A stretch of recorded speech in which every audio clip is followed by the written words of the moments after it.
This is the scariest room that exists. Waking up in a strange white room, the man sat up and quickly realized he was alone. He looked around the room, but there was no door or windows anywhere. As he walked around the room, he heard what sounded like faint knocking. At first he thought it was just his imagination, but then he realized it was coming from the walls. It sounded like someone or something was trying to get out. As he continued to walk, he noticed small cracks forming in the walls.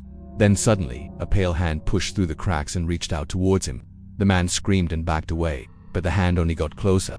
It seemed to be coming from everywhere and nowhere at the same time. The man turned and ran, but there was nowhere to go. There was only one way out, but it was too late. The hand slammed into him, knocking him to the ground. He tried to scramble away, but it was no use. The hand wrapped around his leg and pulled him close.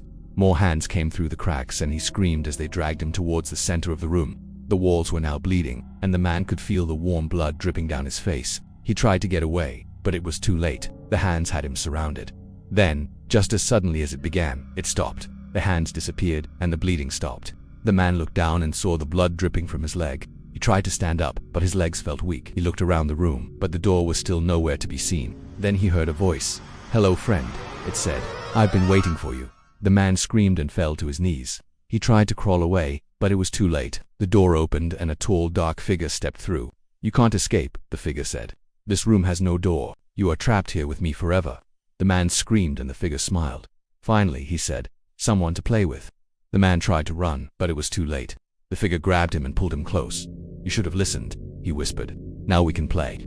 And with that, the man's screams echoed throughout the white room as the door closed behind him.